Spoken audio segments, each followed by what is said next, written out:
Okay. All right. So, hi everyone. This is Lou Martin, and I'm a channel and a student of consciousness. I figured out that's my introduction for me, and I'm here with Patricia Fitzgerald, who is also working along similar lines. I'd say. Is that right, Patricia? It probably would be, Lou, yeah. My journey started maybe in 2012 Right. when I had a very sudden awakening, I suppose. And I didn't know really what was happening to me. Okay. So my life had turned pear-shaped. I wasn't happy at all, and it was very much. I remember sitting on the couch and saying, "Is this it? Is this my life? Is this?" Right. It was just very unfulfilled. It was shopping on a Sunday, working all week, having a quick buzz from Dundrum Town Centre, which is a big shopping centre in Dublin. But I've been there. coming home and feeling empty, just so empty. And I remember just thinking, this there has to be more to life than this. Right. And then very shortly after, I had a big upheaval in my life where my marriage broke down very suddenly, Right. and I went through a divorce and selling my home, and I would have been very unsure of myself. I've always kind of had a partner up to Right. that point, and so I was terrified. I was really terrified, to be honest. But during that time, I began to experience a lot of synchronicity and coincidence. And so much so, it was, I mean, if you're familiar with that, I'm sure a lot of you are, some Yeah. of the listeners might not be. Yeah. It was just where things would happen, and they were extraordinarily unlikely things. Right. Where I'd meet somebody or words would pop up, and it was almost like meeting myself coming the right quarters. Right. And it bamboozled me, to be honest. And I went to the doctor, and the doctor here said, "Well, you're going through a divorce, you've got all this stuff going on, you must, you need antidepressants." Of course. Yeah, so that's what it Whole so world off I needs went with my antidepressants. little bag of pills, and went home with this little bag of pills, took them for about a week, and I went, hang on a sec here, this is wrong, this is so wrong. I'm sad because I'm going through something in my life that lots of people go through different things, whether it's grieving or we all will have ups and downs in our life, whatever they Yeah, will be, sure. that's life. Yes. And being sad is natural. Yeah. It's okay. It's Yeah. okay. Yeah. And there has to be other ways to deal with it rather than medicating. I had to go. I knew in my heart that I had to go through the healing process. Right. And I also knew that the synchronicity was not. I wasn't mad. Right. Because I would often have, which was lovely, in that I would have other people often in on the synchronicity, and that would verify it for me. So, and I began to journal them, and the more I journaled about them, the more they happened. Right. And so I had trust in them, but my whole brain, really, my whole Sure. brain wanted to go towards science, not Yeah. towards spirituality. Right. And so my first port of call, I was reading Einstein, I was Okay. reading Spooky Action at a Distance, I was reading Neil Bohm, Okay. The Wholeness and the Implicate Order, Right. which actually tallies into spirituality anyway. Right. And Right. it was just phenomenal, what I was reading. And as I Yeah. went on the journey, I began to come more towards spiritual texts, and I fought it, if I'm honest. Sure. But something in my heart knew something here, you know. Yeah. Yeah. And they just continued, and my dreams started getting very, very intense as well Wow. at the time. Wow.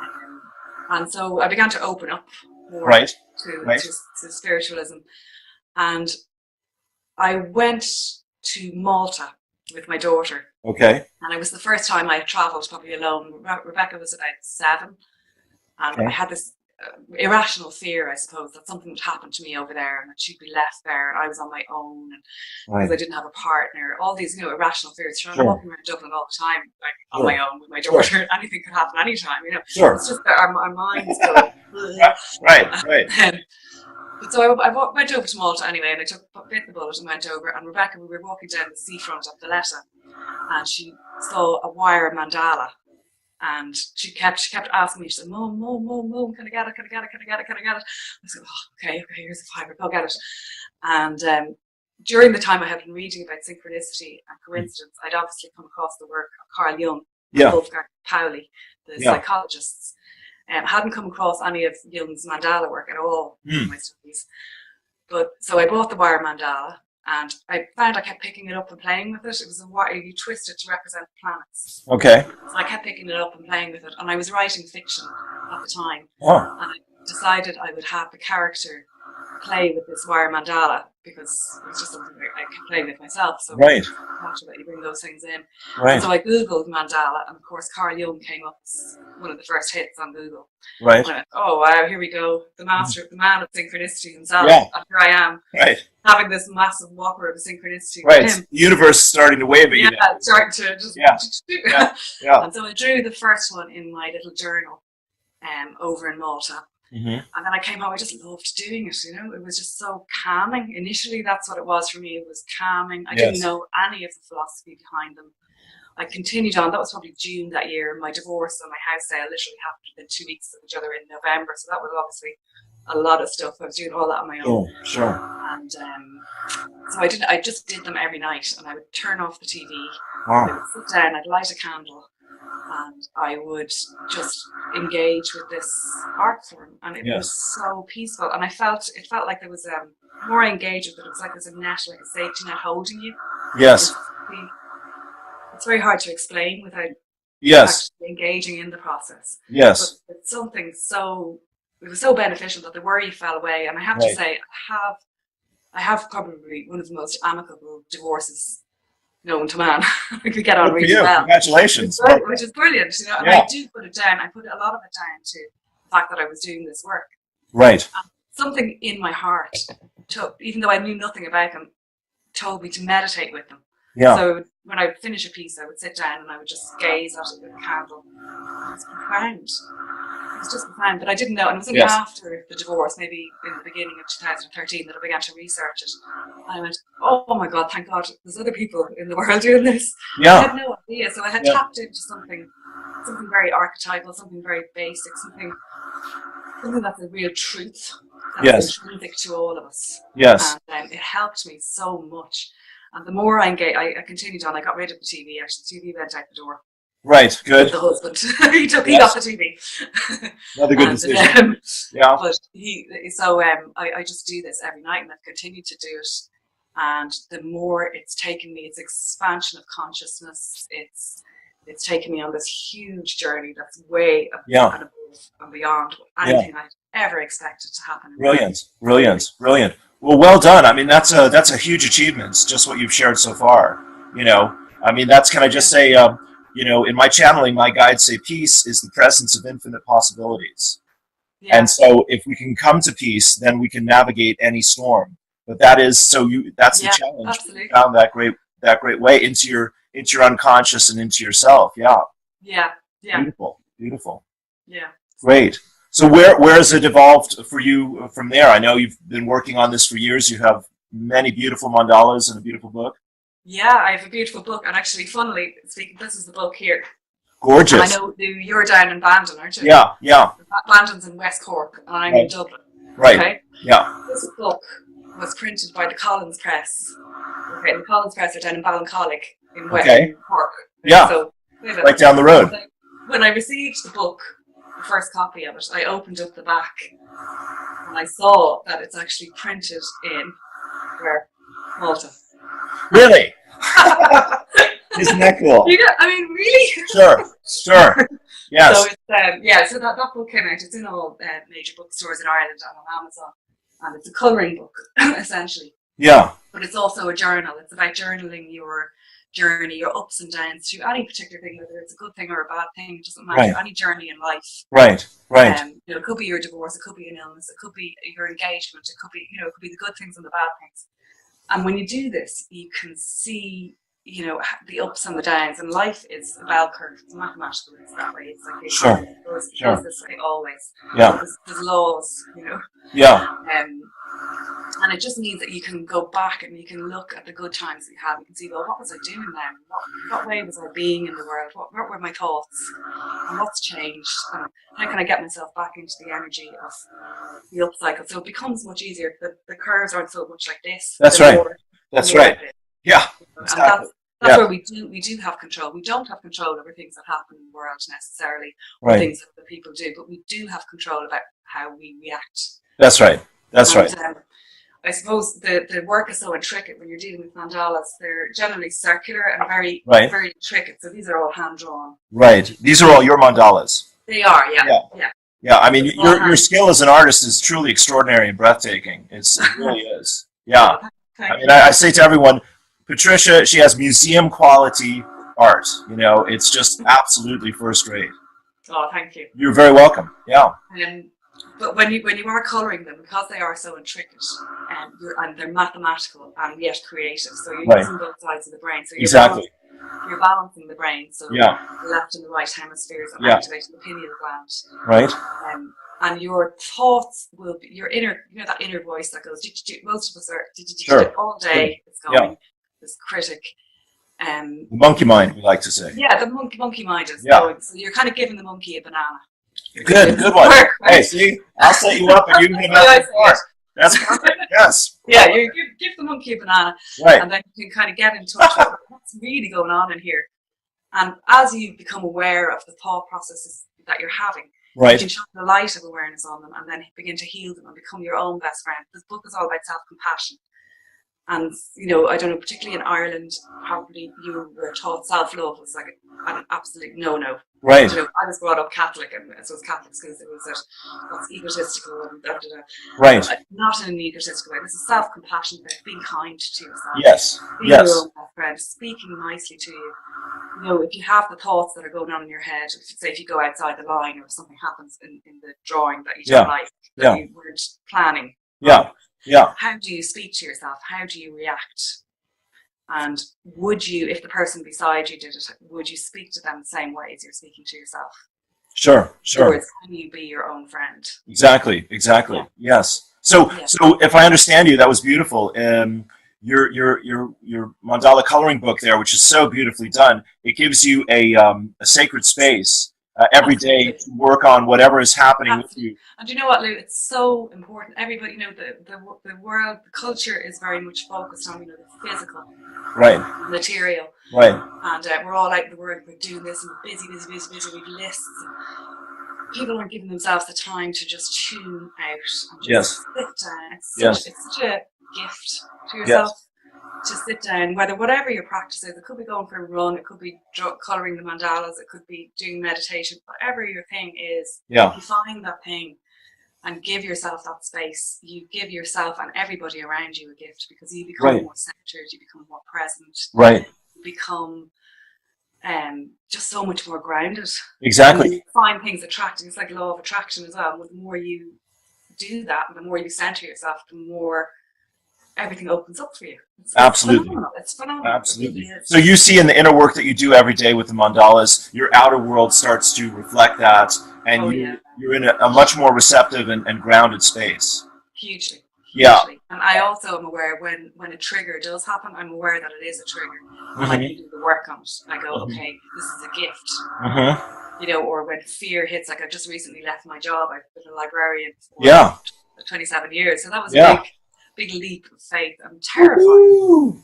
Yeah, just off the cliff I go. I have no idea where I land. I don't know, but I do know from doing the mandalas that there is a safety net for me to land in. Absolutely. And I trust in that. I absolutely implicitly trust in that now. That's right.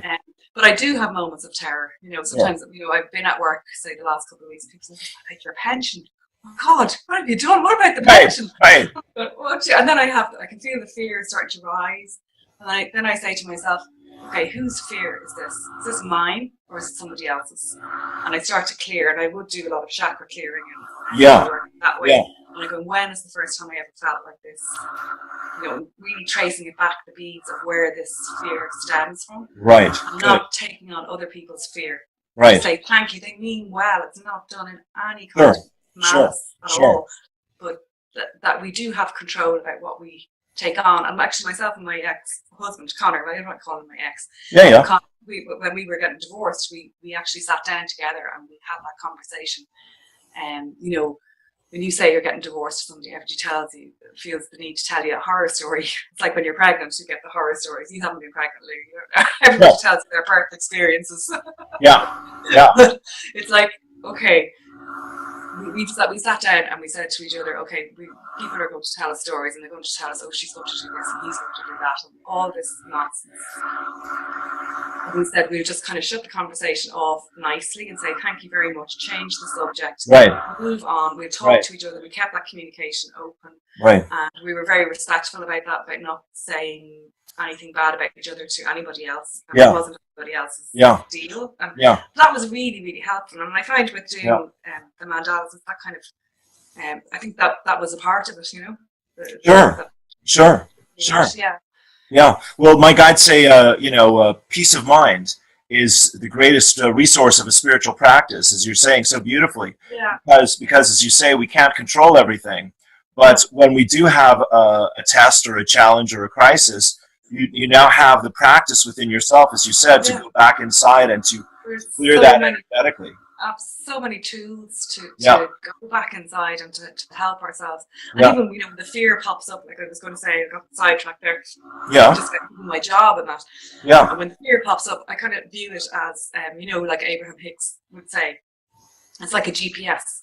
It's like, okay, thank it. I go, okay, where are you showing me? What do I need to clear here? Right. Where do I need to get into the energy of where I want to go? Right. You know, and if you actually tune into that, the feeling of fear, for me, it's in my solar plexus. Yes. Where it manifests for me. But it's very, very close to excitement. Right. It's a thought. Sure. It's reverse thinking the fear into the feeling of excitement and fear is very, very similar in physically. Yes. Yes. Well, can I tell you, one of my teachers actually said that very thing. This is Dr. Peebles, another spirit guide. He said, it is a choice, and it is the energy of one or the other. So as you make a conscious choice, see, that's the key of course. You know, do we react unconsciously or can we respond consciously? So that's beautiful. Yeah. Absolutely. It's amazing when you bring the consciousness to this. I have been living my life completely unconsciously. Sure. Going with fear. So it's just such a gift. It's like getting your life back. Sure. Well, can I also say, Patricia, it truly is. I mean, you've given yourself your life back, and now here you are, shifting your career focus, and which I would love so many people to everybody to know that they can do this. Yes, but you see, right, hon. But sorry, you do know how to trust yourself. You see, and that is the key to make any changes in our life.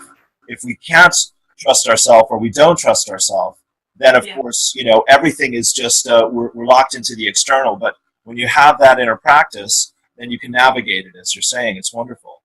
Yeah. Absolutely. Yeah, and can I also say, of course, making a big change like this, my dear friends, whether it's the divorce or changing your career focus, all these things, of course, everyone else who has been living, with the 5 day a week at the work and to the shopping center on Saturday, Sunday, they're kind of terrified about that. No, it can really is such freedom even possible? It's a bit of a threat sometimes. Yes, it can be, but I do find sometimes people will have an initial reaction of shock. Sure. Or what is she doing? But they come around eventually, and then they kind of say, actually, we are living in a box, and I can see it. I can see other people around me beginning to use that ripple effect. Yes.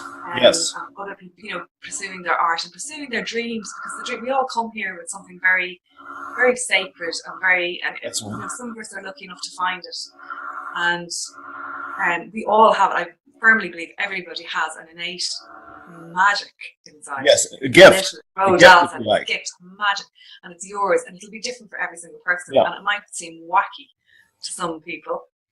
But hey, and that's been a hard part of my process. Is I remember thinking, oh, geez, people are going to think I'm nuts. And, like I was working in a very, it's quite a conservative job. Right. And, the people, a lot of the people will be open, a lot of the people would not be. Sure. I have a little bit of terror. I have to go and sit in a meeting now and see that I've done this. But that was a bit. But I had to overcome. Again, go inside and say, right, where is this coming from? What's this fear? When is the first time I felt it? How can and then I'd clear it energetically. Great, wonderful. Can you talk a little bit about how you do your healing work with other people in terms of all of this? Workshops, the work that I do, the mandalas that I do, I think the journey itself is healing. Yeah. For other people, but the work that I do sometimes can come through when I'm meditating. I can get very, very strong dreams, and so I'm channeling through an energy. It feels. Mm-hmm. And I'd say for this piece here, I'll show you. Hopefully. Yes, please show us. Oh my God, I love that one. Yeah, an angel's visit. Mm-hmm. And this piece had to be done. Right. It didn't give me a choice. It was like I I remember leaving work. I took a half day on a Friday, and I went down. I had no canvas to paint on. Right. I went down to Home Base, which is like a Sure. Walmart kind of place. Yeah. Went down there, bought a canvas. That was behind it is a couple walking in Paris, and I couldn't get blank canvas. I couldn't no blank canvases down. Right. So I sprayed over it, and I went with this, and it came through. I didn't eat or sleep for 2 nights. Wow. The dream, afterwards the dreams were just phenomenal. You did this in 2 days and nights. 2 days and nights. Now it's a huge piece. This is a limited edition print of it. Right. Gorgeous. It's what is that one? It's 100 centimeters by 100 centimeters, so it's quite a big piece. Right. But it felt very Egyptian. You can see the DNA, and it was things that came through that weren't. I don't consciously. Sure. Well, you're a channel. Yeah, like I'd start with a dot, and I don't know what's going to happen. Yeah.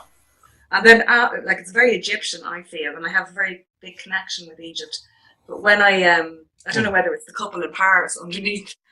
Right. I don't know. You probably won't be able to see it in the video, but there's a pyramid. Okay. Kind of, you can see it. Okay. In the piece and in the print that just came through, and I'm just going, whoa! It's like. Yeah. Yes. Yeah, and you can see obviously the pyramid here. Yeah. Here, the portals going in, with the DNA running up through here. Yeah. So when people would buy these and have them in their homes, of course, this tremendous spiritual energy is pouring out of that. I mean, your house must be like a temple. It is. It's a very sacred space. Right. Yeah. But can I say, I'm my dear friend, I'm blown away that you could do that in 2 days and nights. That's just staggering. Yeah, no, it had to happen. That one particularly. You were giving birth. They did not want me to go to bed. Right. Yeah. But don't you also do workshops with people? And can you describe a little bit about that?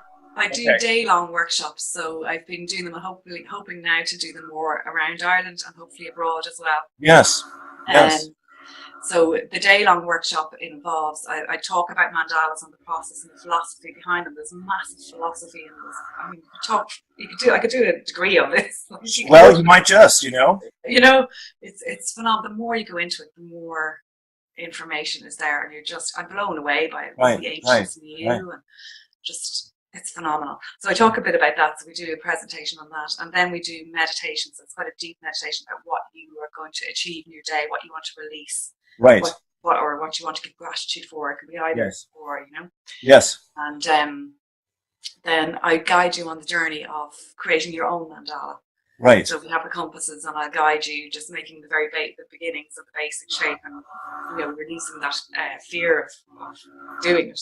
Sure. A lot of people have a fear of maths or a fear of art. Either one. I'm not creative or not mathematical will usually be the Sure. But somebody has told you somewhere along the line, and you believe them.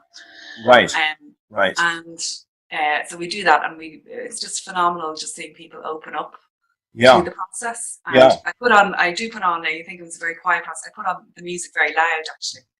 But I've chosen the music very specifically as journey music. Yes. So it'll really bring you on this journey and bring you deep. And after we've done our mandala, we then do a very, very deep yoga nidra. So which is lying down meditation. Okay. Where you're really seeding the work that you've done. And then at the end of the day, there's a sharing. You can share. It's absolutely optional to share. You don't have to share if you don't want to. That's very absolutely respectful space. Sure. So I love doing it. I just love doing it. I love bringing people on the journey of it. Yeah. And then we also do retreats as well. So the next one is coming up in Lisnaba House in Carlow. Okay. In November. So it's nearly booked out now. So that's a fabulous venue. And it's going to be in November, and it's creative visioning.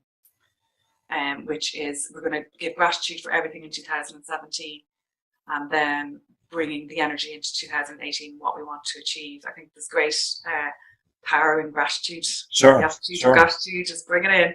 And there's all, with sacred geometry, you can, I don't know if you're familiar with the shape called the torus. Sure. The torus. Yes, the two torus. It's like a donut. Yes, of course. Yeah. It's like a donut shape, but if you visualize yourself meditating within that shape, be really, really powerful, especially with the gratitude, I find. Yes. Say it's like, how can I explain it? It's like you are, say, the butt of an apple. You're the center of the apple. Sure. and you're letting the energy come around, looping around like this. Yes. That's Yes. the way energy moves that way. Yes, I believe that's true. Right. Yeah. Yeah. And then I'd also do a lot of work with Merkaba and all sorts of sacred geometry. And it's something I want to get into now. I have more time Sure. to do more workshops on particular sacred geometries. Sure. There's so much. You could just cover it. Yeah. I'll show you another. This one is. Please. You can see that there, yeah. This is the squaring of the circle. Right. You may have heard of. So you know the way you can't square a circle. Is that an alchemical term as well? Yeah. Absolutely, yeah. So what you're doing is you're trying to get this square here. Right. The same measurement as this circle here. Okay. Okay. Yeah. And that has been mathematically impossible. Right. Up till about 200 years ago, there was a geometer who found out how to get it to about, I think it's 98% accuracy. Okay. But when you do the geometry, right, you put all the the drawing lines in, you end up with see this circle here. Yes. And this circle here. Yeah. Will always be the same ratio as the moon to the earth. Really? Yeah. So always, and there's a second way to draw the geometry where you end up with the circle on the top. Okay. And similarly, that will be the same ratio. Right. And then you also have the angle. This one here, which on the side is the angles of the Great Pyramids of Giza. Okay. Wow. So, yeah. You know, the ancients, they knew this stuff. Sure. They knew this stuff, and they embodied it. Yes. And this one, it's very, very powerful. I think the squaring. Beautiful. Balance. It's balancing the masculine and the feminine. Yeah. And that's not gendered. It's within each of us. Sure. It's archetypal. The empathy. It's archetypal. And I think when you have this around you, you're embodying the balance of the masculine and the feminine. Yeah. This piece here, a lot of my work seems to be. It really is bringing up the divine feminine. Right. This is called the Vesica Pisces. Right. Right. So it's when two circles overlap equally, you get this shape. Yeah. It means the bladder of the fish. Okay. And it would also be seen, like, if you see a Catholic bishop's mitre. Right. The mitre is the hat. Mm-hmm. It's shaped like this. If you go into, I know you Catholic churches in Ireland, you go into the church and it's such a male-dominated religion. Yes. But when you go into the church, this symbol is everywhere. Right. So it's embedded. It's like secrets in plain sight. Right. So that divine feminine energy is there, but it's been repressed. Sure. And I think it's wanted to resurrect now. Oh. That's what I really feel. I quite agree with you. Yes. Yeah. This is coming into the consciousness. Yes. Beautiful. Yeah. Yeah. So yeah. Well, and of course, being a student of sacred geometry as you are, and you're able to teach this so beautifully, you're helping us all to understand that there is a higher intelligence, a higher order to the chaos and confusion of the world. There's no chaos and confusion. It's perfect. There you go. There you go. It's perfect. Yeah. And I think when I do the classes, and I have a presentation at the beginning, and I can't put it on Zoom, but look at nature as well, and the way everything, like you look at every plant, every blade of grass, every atom in your body, every nucleus, right from the microcosm right up to the macrocosm, and you're looking at the planets and how they revolve around each other. Right. And if you Google, don't go off the Zoom now, but later, go on. Later, if you Google the kiss of Venus, it's when Venus and the Earth orbit around the Sun in an I've seen it. Period. Have you seen it yet? Oh, it's gorgeous. It's this most beautiful mandala, and all of the planets are doing that. And that's only in our tiny little speck of the solar system, and you're just this infinite. Yes. And you kind of have to go, oh, lads, there is something so much bigger holding us here in the perfection. Exactly. Yes. Yes. Yeah. Sorry. Right. It's so perfect. Yeah. That's right. And you see, again, it's wonderful, as a student of the sacred, then you come into that space, don't you, of, like you're expressing so well here, so beautifully, of awe and reverence and humility and appreciation. And, it just opens the heart, and it quiets the busy little mind, as we were saying. Yeah. Yeah. Brilliant. Don't want small stuff anymore. Right. I want to say how much I enjoyed your guided meditation about forgiveness.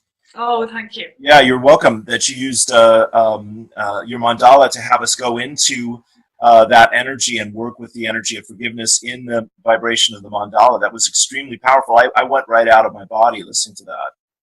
Okay, brilliant. Yeah, it's Yeah, been yeah. quite phenomenal. I've had some people have really amazing results with that and releasing Yes, physical pain, which is yes. fantastic. I've never seen it happen that spontaneously before. Yeah, yeah. But yeah, I think what I'm trying to do is do meditation. So I'm doing one each Monday morning Okay, over on my Facebook group. So it's free to just join in.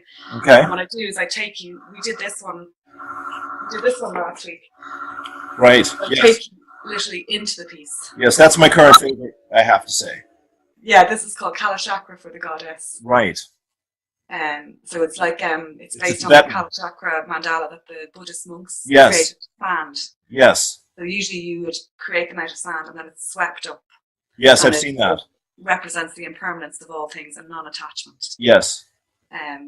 But every single symbol they study for years and years on the symbology of them.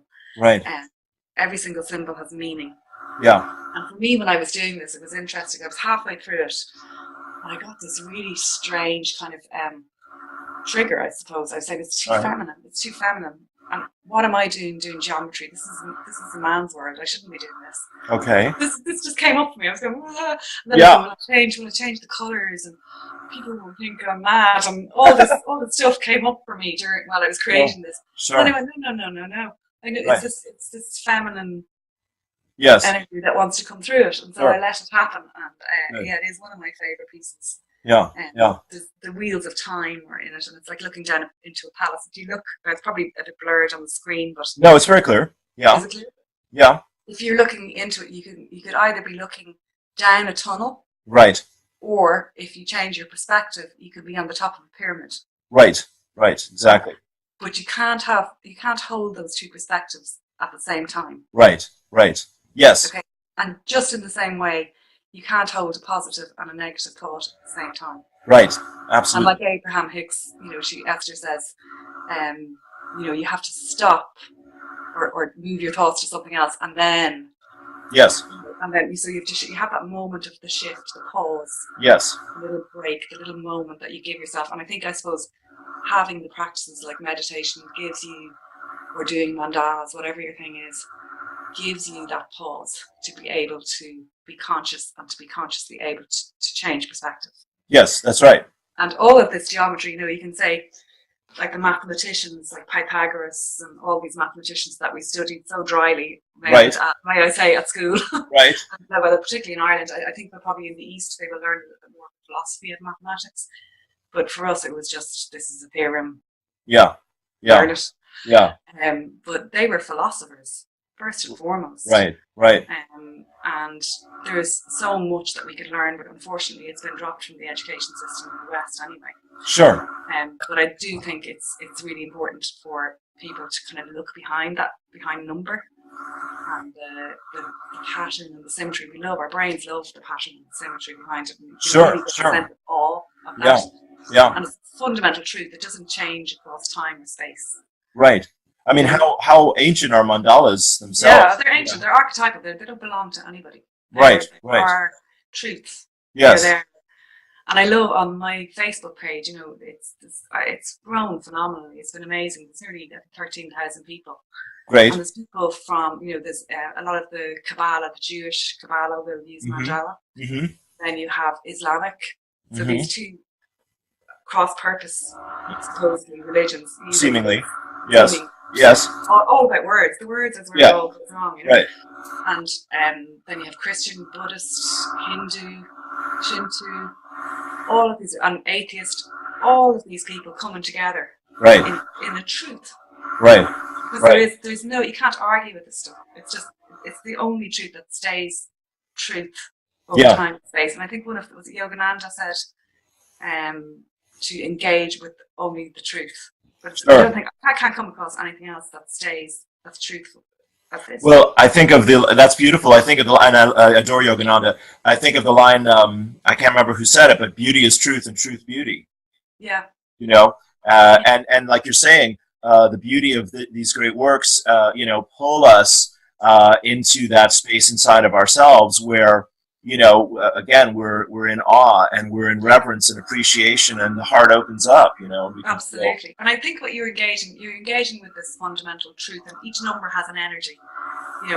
When you're engaging with it, and so your body, when you're meditating on these or engaging with these, your body is coming into harmony with truth, with a nature. It's in nature. It's archetype. You can't change it. You can't put another number in there. Right. And it's like Ian Morris's work, who you interviewed last yes. week, and Ian's work obviously with solfeggio, right, frequencies, is the same thing, except he's doing it with sound and I'm doing it visually. Yeah. The two things are married, and in fact, the first usage of the word mandala was in the Vedic scriptures, and it was a chapter of chants. Really? So it's all sound based, and if you look up cymatic frequencies, yes, you can see where say if you put sand on a piece of metal, yes, and you play a note, and you vibrate, the metal vibrates, and the sand will reorganize itself into patterns. Yes. So they're mandalas. Yes, exactly. You can see the sound becoming visual. Right. So vibration becoming the visual. Right. Can I ask you what you think of crop circles? I have never been in one. Right. Love to. Yes. I don't know whether they're. I think it's immaterial, whether they're man-made. There's all sorts of theories about them. Right. They're phenomenal. Exactly. The geometries. I mean, if you try to do this stuff, it is difficult enough. Sure. Right? There was one recently where they did. I don't have one now. They did. It was like the 13 circles of Metatron's cube. Okay. Yes, that's right. And it was just fun. That is such a difficult geometry to draw. Sure. How you do it in the field of corn. Right. Yeah. I really don't know. Yeah. So I'd be very open-minded about what that is. I don't think it matters what it is, but names. Well, it's obviously not two guys with a ladder and a rope and a flashlight. Yeah, well, there is videos of people doing that, but then there's some of them that you kind of go, hang on, how? Well, yes, yes, and of course the grain is always undamaged, and the magnetic field is always different inside the circles. But yeah, I mean, it's just I wanted to hear your take on it visually from the geometry. I think they're definitely bringing a massive energy of healing into that. Yeah. Whether regardless of whether if they're done through man or through something else. Right. So. Absolutely. So tell me, what is your vision going forward with your work into the future? What dreams do you have about it? Ooh, I don't know. I kind of go with the flow. I should know, shouldn't I? After no, I'm inviting you. See, I want to hold a big space for you here. So I would love to just spread the word of this, and I'd love to do more workshops on particular sacred geometries. I have kind of an idea of doing a 10-week course where you go through each number. So it's like the monad, the dyad, the triad, because each of them holds an energy. Right. And it's lovely to I think you need to be with it for a while. You probably find the synchronicities happening around number. I don't know if you experienced that, Lou. Yes. Around number. Like yes. A massive amount. A lot of my journey was begun on number. Sure. Number. But I'd love to do more of that. So I'm just going to see where it leads and what people need. Right. People would like me to do, and I love doing the meditation and sharing that space. Brilliant. And I hope to kind of build that up and do more where we're going on a course where you're doing maybe 10 weeks of pure meditation and really immersing yourself in this stuff. Great. Wonderful. Well, so that's brilliant. Thank you. I think we'll kind of, start to wind it up here if you like. That was just fascinating and so inspiring. Thank you. So you have your book. Can you tell us again how we can find you and how we can support your great work? Yeah. Okay. That is, healingcreations.ie is my website. That's .ie for Ireland. Okay. The book is available on Amazon. Worldwide. It's probably cheaper for you to get it through Amazon than my site because the book is heavy. It's hardback. But I do have them here as well, and I do have them when I'm giving workshops. I sell them at workshops as well. Right. And then you can see a list of the workshops and retreats on my website there as well. Right. And if you hop onto Facebook, through the website or else through whatever, it's Healing Creations by Mandala Flames. Actually, the they didn't have the Healing Creations on its own free. So,